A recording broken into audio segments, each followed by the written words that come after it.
Boa tarde a todos e a todas os presentes. A organização do evento agradece de antemão a presença de todos, possibilita oportunizar, né, esse momento democrático, o debate dos candidatos a prefeito da cidade de Maragogipe. Então, a gente dá início ao debate, né, das eleições municipais de Maragogipe de 2012, pedindo a ponderância de todos os candidatos, e a gente inicia com a nota de desculpas. A organização pede desculpa, primeiro porque houve uma mudança no projeto inicial de onde ocorreria o debate. Em função de alguns problemas com a estrutura do outro local, foi necessário que remanejasse o debate para a frente da unidade escolar. Esse é um dado. O segundo dado é que houve um pequeno atraso em função do ônibus que quebrou e aí não foi possível montar o equipamento a tempo. Então a gente inicia pedindo essa desculpa a todos. Então, esse debate ele foi promovido e tem o objetivo de possibilitar aos candidatos à Prefeitura de Maragogipe apresentar suas propostas de governo e a partir dos anseios e questionamentos da população maragogipana. Então esse é o objetivo fundamental do debate. Seguirei apresentando a biografia dos candidatos, lembrando que eu vou falar em ordem alfabética e as biografias, os dados que eu vou falar aqui agora foram enviados pela própria coordenação, pelo próprio candidato, de modo que não temos nenhuma interferência nessas informações. Eu começo com o candidato Gilson Vieira, do Partido dos Trabalhadores, conhecido como Digal, da coligação Maragogipe, Diga-se ao Futuro, composta pelo PT, PSB, PCdoB, PHS, PSDC, PSD, PSL, PV, PRTB e PMN. Ele é maragogipano, casado, pai de 3 filhos, cursou alguns semestres do curso de Economia da UFBA, desligou-se para a carreira bancária após a aprovação em concurso da Caixa Econômica Federal, permanecendo até sua aposentadoria, e concorre às eleições de 2012. O segundo candidato, pela ordem alfabética ainda, é Romário Costa da Silva, candidato pelo PSC, Partido Social Cristão. O Romário, a sua indicação foi pela coligação Por Amor a Maragogipe, composta pelo PRB, pelo DEM, pelo PTN, pelo PPS, pelo PPR, PRP, PTdoB, PTC e PPL. Ele é casado, pai de 3 filhos, farmacêutico, formado pela Faculdade de Tecnologia e Ciência em Salvador, envolvido com a carreira política desde 1983, onde trabalhou com as várias lideranças políticas de Maragogipe e do estado da Bahia. Em 1996, concorreu às eleições como vice-prefeito na chapa de Alberto Costa Santo, Betuca, ficando em 3º lugar. Em 2000, concorreu às eleições como vereador, apoiando o professor Raimundo Gabriel para prefeito, sendo eleito como o 4º mais votado do município de Maragogipe. Em 2004, concorreu às eleições como vice-prefeito na chapa com Silvia Taliba, na coligação com o Partido dos Trabalhadores, sendo eleito. Em 2008, concorreu às eleições como vice-prefeito na chapa com Silvio Ataliba, na coligação com o Partido dos Trabalhadores, o PT, sendo reeleito. Em 2012, candidato a prefeito pelo PSC.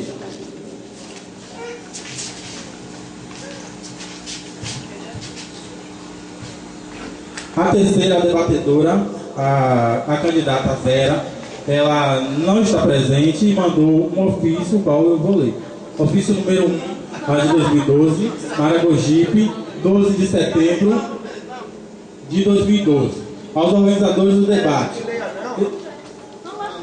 Escola Municipal Getúlio Vargas.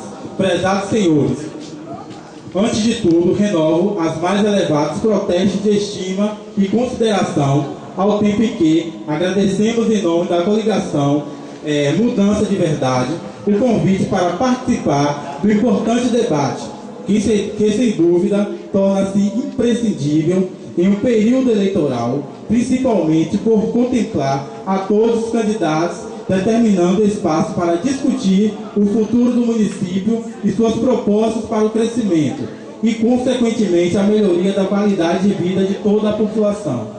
Entretanto, por questões de cumprimento de agenda, com reuniões inadiáveis, a candidata Vera da Saúde, por não estar no município, tentará chegar em tempo de cumprir as demais atividades previstas para hoje.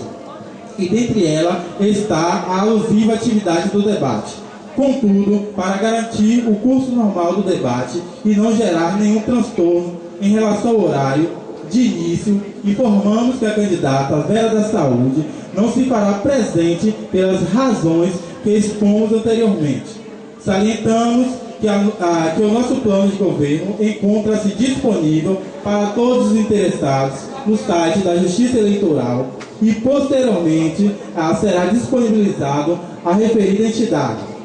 Sem mais para o momento, despeço-me cordialmente. Atenciosamente, Arivaldo Eugênio de Moraes Vieira, coordenador da coligação Mudança de Verdade. Portanto, a nota que justifica, que esclarece a pauta da terceira debatedora, a candidata Vera da Saúde. E para mediar esse debate, temos a presença do professor doutorando Leandro de Almeida. Ele é natural de São Paulo, possui bacharelado, licenciatura e mestrado em História pela Universidade de São Paulo, a USP, doutorando em História Social também pela USP, foi professor de ensino básico na rede estadual de São Paulo, professor de cursinho pré-vestibular comunitário e pesquisador de livros acadêmicos e didáticos de várias editoras. É professor atualmente da Universidade Federal do Recôncavo da Bahia, UFRB, onde leciona as disciplinas de ensino de História e está supervisionado, com ênfase na regência, e desenvolve projetos de extensão voltados ao ensino de História do site Laboratório de Ensino de História do Recôncavo da Bahia. Eu passo a palavra para o mediador, me retiro da mesa que eu vou compor ao júri que vai avaliar as infrações que por acaso ocorrer, e ao final eu volto apenas para agradecer. A seguir, para esclarecer as regras do debate, os candidatos já estão previamente informados, mas esse debate ele foi organizado pensando, obviamente, como a organização já colocou, um debate de proposta, e ele se fará em 6 blocos, além das considerações finais. Os blocos de 1 a 5, eles são blocos no qual os candidatos terão que responder perguntas que foram previamente enviadas pelo público, depositadas pelo público em urnas que ficaram em locais estratégicos da cidade de Maragogipe.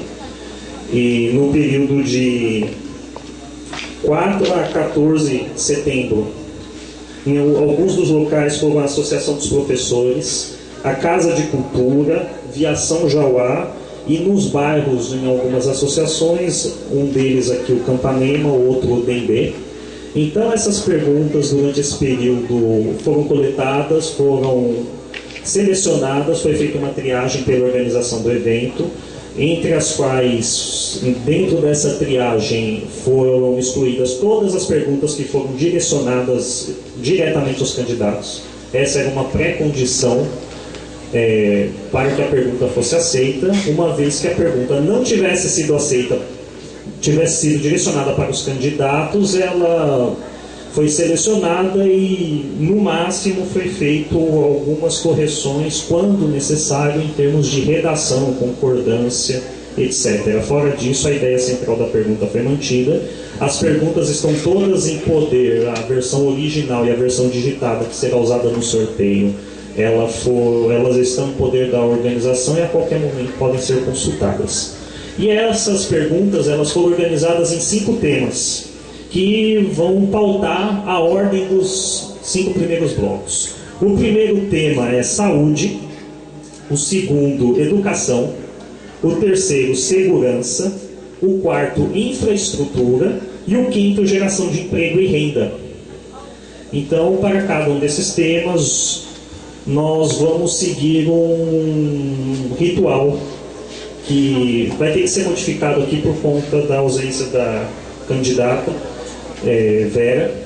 A etapa, para cada um desses temas, nós vamos sortear a ordem de resposta do candidato. E não vai ser necessário o item B aqui, que seria o sorteio do opositor, quem vai comentar a resposta. E, uma vez sorteado o candidato, vai ser feito o sorteio da pergunta referente a esse tema. Então, cada candidato vai responder uma pergunta referente a cada um desses temas: saúde, educação, segurança, infraestrutura e geração de emprego e renda. O tempo será, para a resposta, o candidato terá 3 minutos, que será cronometrado pelo nosso colega Gessé, rigorosamente.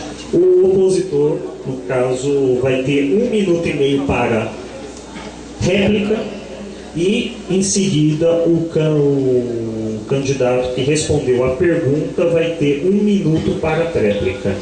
Uma vez que os candidatos estiverem respondido a pergunta, cada pergunta de tema, nós teremos um intervalo de 5 minutos para os candidatos, no qual os candidatos poderão conversar com seus assessores, intervalo e outro sanitário, etc.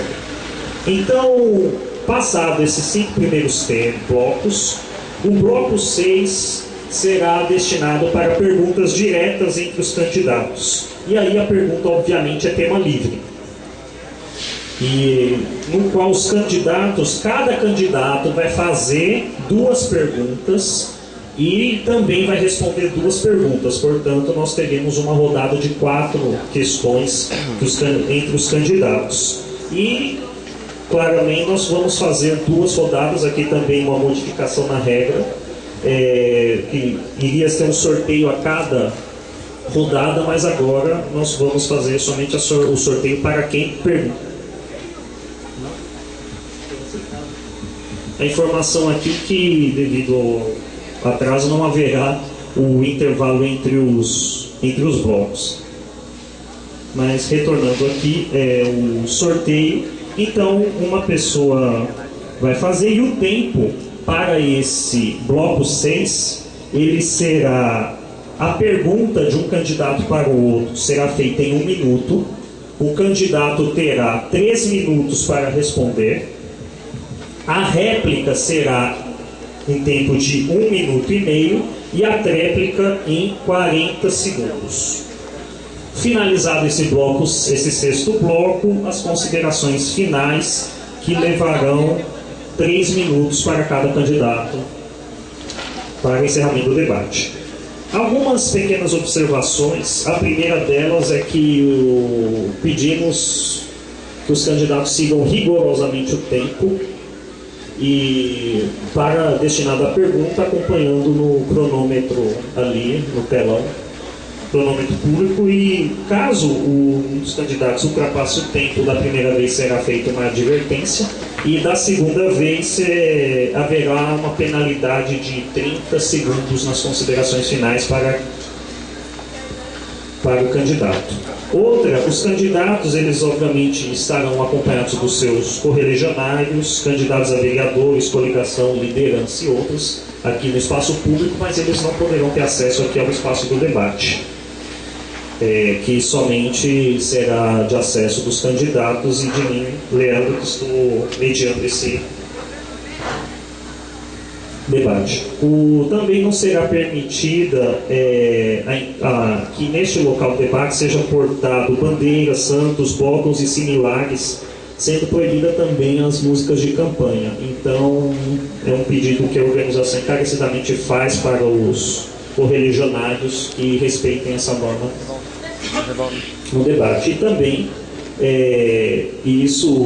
as lideranças, candidatos a vereadores, estão proibidos de se manifestar com assovios, vaias, gritos de guerra, música ou manifestação que não atrapalhe o debate. Então a gente pede para o público em geral, os correligionários em especial, que respeitem essa norma e que a palavra fique para o candidato sobre a pena, claramente, de penalidade, como já foi dito, de 30 segundos nas considerações finais. Além disso, além do público, os candidatos não poderão fazer perguntas fora do espaço que é reservado no 6º bloco. E as perguntas serão sorteadas aqui na presença dos candidatos. E também uma dúvida,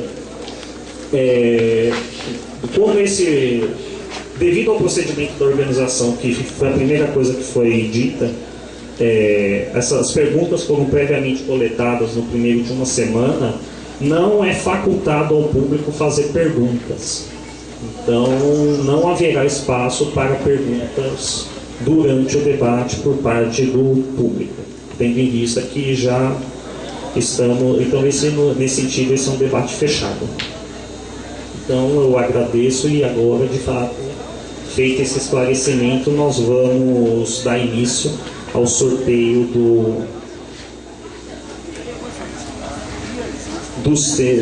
da pergunta e do candidato que vai responder a primeira pergunta sobre o primeiro tema, saúde. Quem vai responder a primeira pergunta é o candidato Romário. Vai responder a pergunta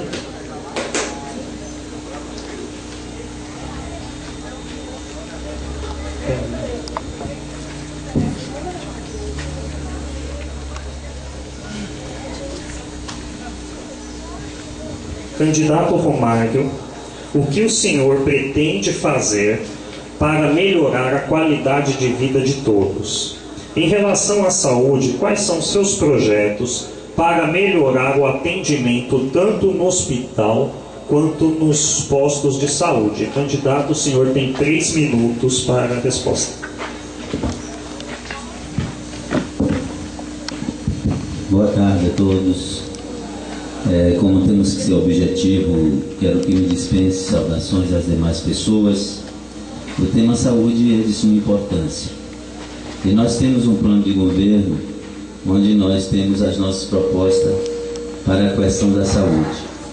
Sabemos que a saúde ela tem uma verba carimbada, um mínimo de 15%, de cada R$100 que faz parte da receita do município. A aplicação destes 15% mínimo, com muita racionalidade e combatendo os excessos que existem, tenho certeza que naturalmente a saúde de Maragogipe vai melhorar. Certamente a situação de saúde ela é crítica no Brasil inteiro, mas em alguns lugares piores, devido à má gestão. Mas a austeridade na condução do recurso público fará com que minimizará todas essas situações que deixa a população muitas das vezes refém de oportunista, que pega o direito do povo e transforma em favor, ainda que essas pessoas estejam ganhando comissões para prestar esse serviço em outras regiões. Portanto, tenho certeza que com racionalidade, os 15% da saúde sendo aplicado, a gente vai melhorar bastante a situação de saúde do nosso município.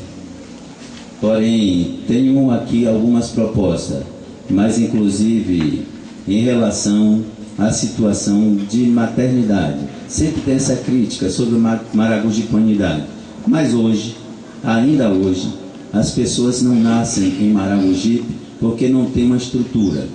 E nós temos uma proposta de acoplar aquele hospital que vamos revitalizar, uma unidade de maternidade com centro de obstetrícia, um laboratório de bioimagem, para que as pessoas não precisem sair de Maragogipe para fazer esses exames mais complexos em outra cidade. E sabendo que a saúde está lá preconizada na Constituição Federal, que é um direito do cidadão, um dever do Estado, não se pode admitir que se deixe a população hoje refém de exploradores da área de saúde. Portanto, gostaria que as pessoas, que certamente todos têm em suas mãos um plano de governo elaborado por mim, pela equipe, e que você pudesse ler e compreendesse que nós temos proposta e ainda aceitamos a sua sugestão no nosso site, romario20.com, e você vai colocar sua sugestão para que a gente possa apreciar e melhorar o nosso plano de governo para a aplicação logo que assumir. Muito obrigado. Candidato Gilson tem 1 minuto e meio para réplica.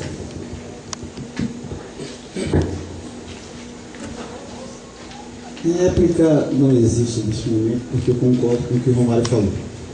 Eu só não entendi, Romário, e aí gostaria que você explicasse a questão da exploração, né, da questão saúde num tempo eleitoral, no momento eleitoral. Isso não ficou muito bem explicado para mim, eu gostaria que você me elucidasse um pouquinho mais. Quando eu digo candidato, tem 1 minuto para a tréplica. Fique à vontade. Pois é, quando eu falo da exploração em saúde, eu estou dizendo que todos sabem, não existe tratamento gratuito. Se você não pagar, o governo vai pagar. Então, seja lá onde for.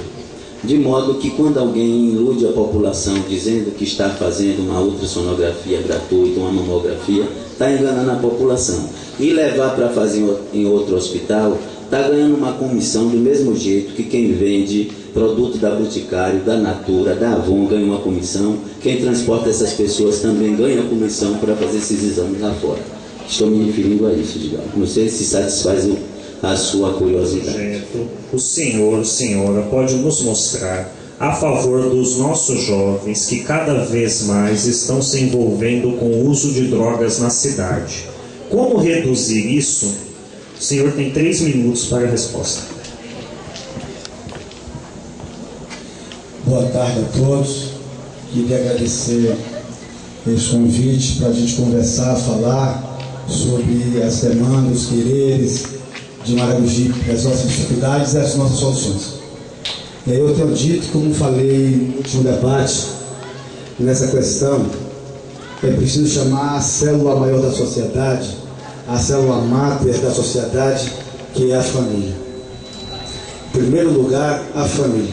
No instante que você inserir a família no contexto da sociedade, da discussão das coisas, dos valores da nossa sociedade, a gente com certeza consegue melhorar as coisas. Eu não posso conceber a família que não se reúne para discutir os seus problemas. Eu não posso conceber a família que não está nas escolas discutindo o desempenho de seus filhos. Eu não posso entender como é que a gente forma uma sociedade se a família não está envolvida debatendo essas coisas.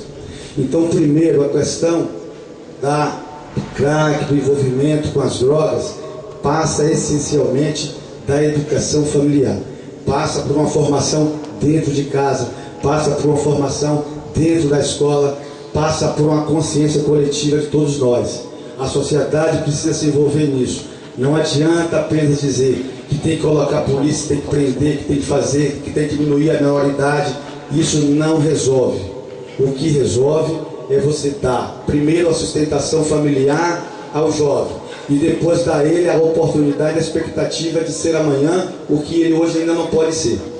Então passa primeiro pela educação familiar, passa por formação e passa por, acima de tudo, passa por expectativa de vida, de oportunidade, de ter a certeza que amanhã ele pode construir um dia melhor do que o dia anterior. Eu acho que o caminho é por aí. Não é repressão, não é polícia, e sim educação, formação e família. Consciência coletiva, principalmente no seio familiar. Obrigado, candidato. O preço da imparcialidade faz com que eu cometa algumas. Mas tratá-lo por Digal agora, candidato Digal. E aí a réplica do candidato Romário, 1 minuto e meio. A explanação do oponente, nesse momento a gente participa desse evento, de certo modo satisfaz, porém eu digo o seguinte, é um tema hoje que é discussão internacional, e quando a gente vê sendo a juventude convidada para debater esse tema abertamente, e hoje já existe uma marcha pela descriminalização da maconha, que também é uma droga. Então hoje eu vejo que na experiência do passado, que no meu tempo de jovem a gente acreditava que ser considerado homem era fumar um cigarro, mas depois, quando se descobriu a nocividade do cigarro, começou-se as campanhas educativas E a gente viu que minimizou bastante o uso, porque as pessoas tomaram consciência do prejuízo que o cigarro lhe causava. Creio que uma campanha com a mesma natureza em relação às drogas vai dar à juventude a consciência de que a droga não é solução, a droga não lhe eleva em nada, ela só lhe destrói. Eu acho que tem que trazer esse tema para discutir com a sociedade, principalmente com a juventude. Obrigado, candidato Romário. O candidato Digal tem 1 minuto para a tréplica. Só acrescentar ainda o seguinte: quando a gente traz a família para a discussão, é preciso entender que a família também tem que estar amparada, tem que estar assistida. A família tem que ter a condição necessária para bem educar, assistir os seus filhos, porque também não adianta jogar a responsabilidade direta na família se ela não está também assistida, está precisando de assistência. Então é preciso assistir também a família para que ela possa efetivamente dar o respaldo aos seus filhos. E é isso que eu queria complementar. Obrigado, os candidatos. Então encerramos o primeiro tema dessa rodada, deste bloco. E em seguida vamos passar para o tema educação. E aí vamos sortear os candidatos. Quem vai começar respondendo? Aqui, quem começa a responder a pergunta sobre educação é o candidato Romário.